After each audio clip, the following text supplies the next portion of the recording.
You know, I may be more of an autumn type of person, but you really can't complain when the weather's on your side, especially with clear skies.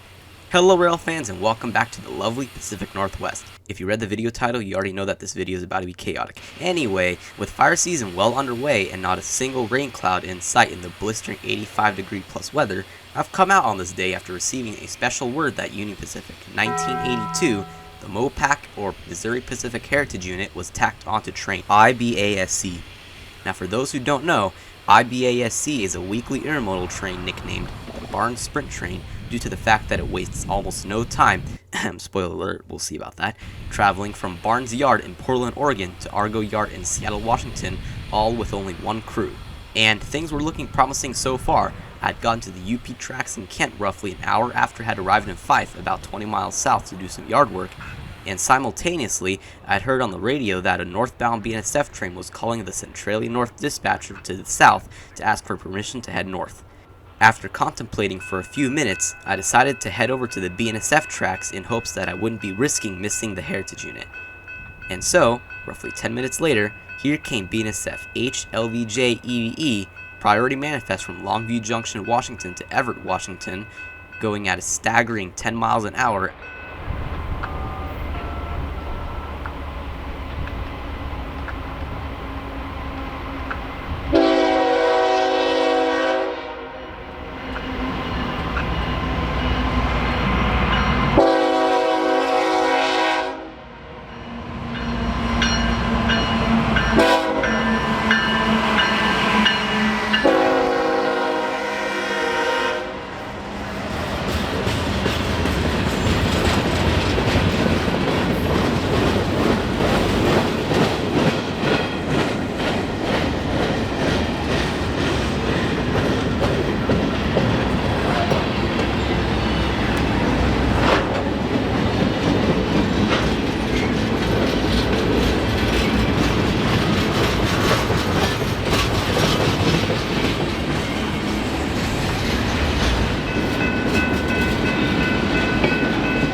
Just as I was about to leave and head back to the Union Pacific tracks, headlights would round the corner before I could even make it back to the car.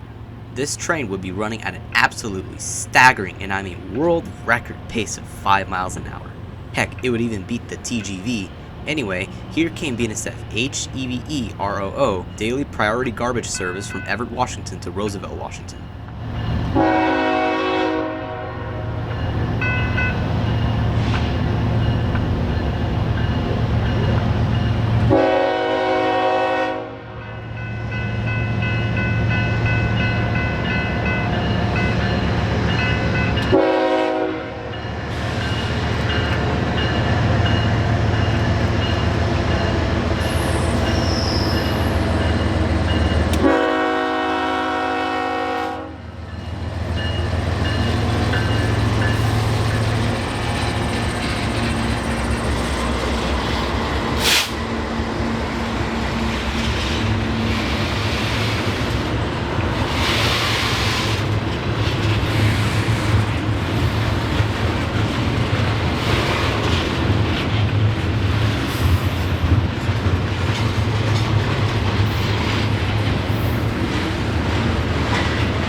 It was roughly about now that I checked my phone for any updates on Union Pacific 1982, and to my horror, I realized that I accidentally left my phone on silent the whole time. Bruh. And guess what? Guess what? Yeah, you guessed it. I completely missed this message from my friend. Come on, man. I know, right? Absolutely tragic. And the fact that I was that close from getting it ticked me off so bad. But there really wasn't anything I could do about it as the train was long gone. And without much choice, I relocated up north downtown in hopes that I would catch something to make up for that absolutely ridiculous L. And let's just say, the railroad gods were on my side. You'll see what I mean. In the meantime though, here came Amtrak Cascades 502, daily service from Portland, Oregon to Seattle, Washington, running about 2 hours behind schedule.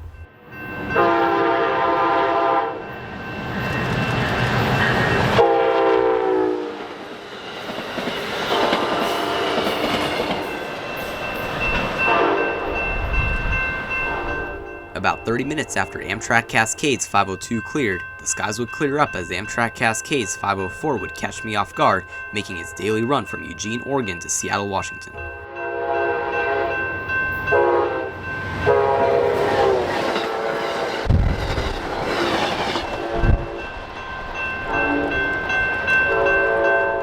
And not even 10 minutes later, the railroad gods sent me a little gift to make up for that missed heritage unit.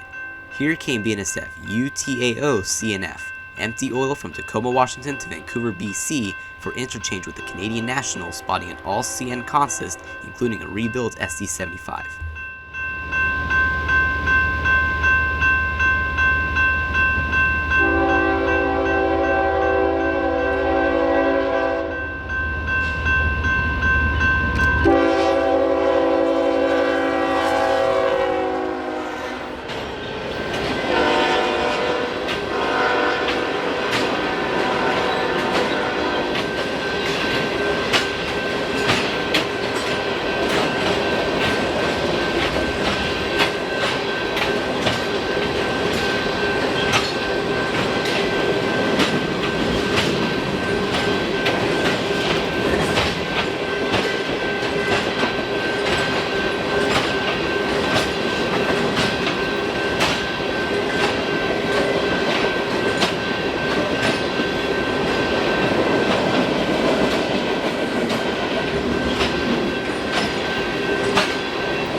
And literally, as soon as the rear end of BNSF U-TAOCNF cleared the switch at CP James Street, the southbound signal on Main 2 would light up with a clear as BNSF V-SPOTAC would highball its way south from Spokane, Washington to Tacoma, Washington. Not to mention, a friend of mine, Peyton, would be the engineer on today's train, making it quite a cool catch.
fast forward a week later, I'm sitting and chilling at home when I get this notification.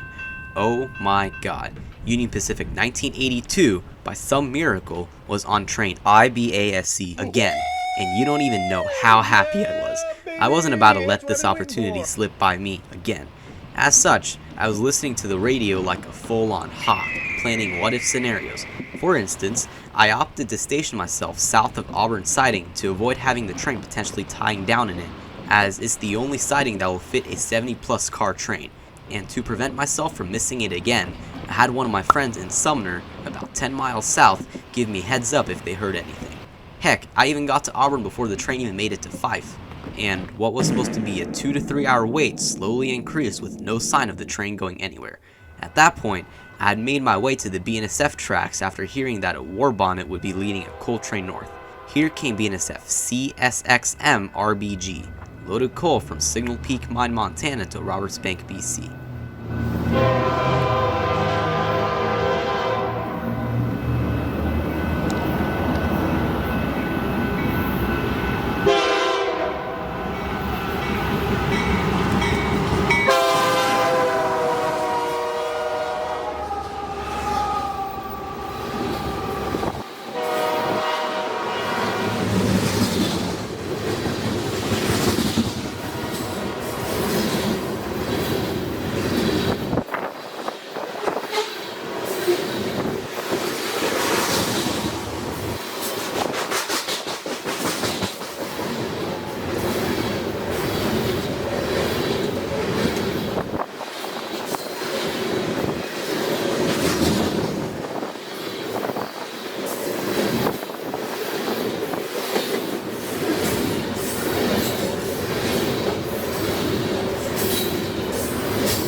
Roughly 2 minutes later, here came a southbound sounder train as part of the evening daily commuter rush running from Seattle, Washington to Lakewood, Washington.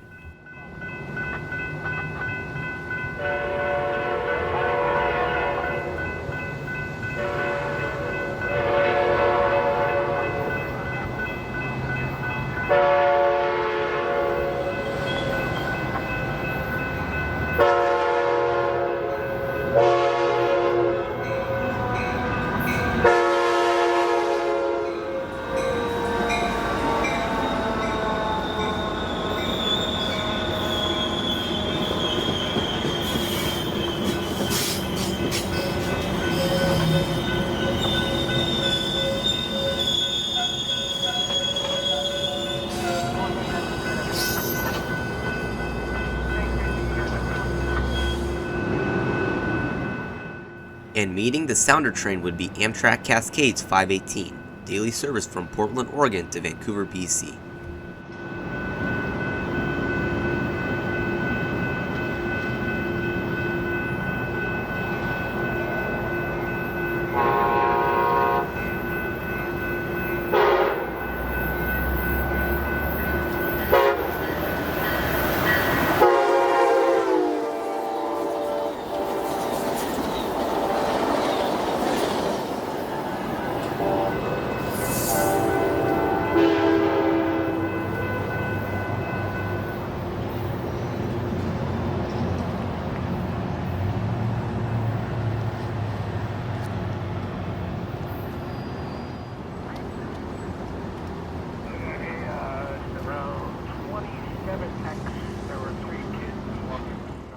Right after both the Sounder and Amtrak train had cleared, I made my way back to the Union Pacific tracks and the wait continued. At that point, I had already waited for roughly 7 hours, and with no sign of that train going anywhere, I was about to just say screw it and drive home. And I did exactly that. I was about 2 minutes in on my drive home when I suddenly got this message. Oh my god. I knew for a fact that I wasn't going to be able to make it back to my original spot before the train. As such, I opted for the crossing just north of the switch of Auburn siding, as I had gotten word that Union Pacific O-SEGL had already entered the line up into Tukwila. I made it to the crossing with not even 5 minutes to spare as the headlights of the southbound garbage train would round the corner. Here came Union Pacific O-SEGL daily garbage service from Seattle, Washington to a waste management facility in Gilliam County, Oregon.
And as soon as Union Pacific O-SEGL cleared the north switch and entered the siding in Auburn, lo and behold, the train that I had waited over 7 hours for was sitting on the main ready to head up north. Nice. Here came Union Pacific IBASE, weekly intermodal service from Barnes Yard in Portland, Oregon to Argo Yard in Seattle, Washington, with Union Pacific 1982, the Mopac Heritage Unit trailing second.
Shortly after, I made my way over to the BNSF tracks in Kent after it had been fairly quiet for the past few hours. Here came my final train of the day, Amtrak Coast Starlight number 14, daily service from Los Angeles, California to Seattle, Washington.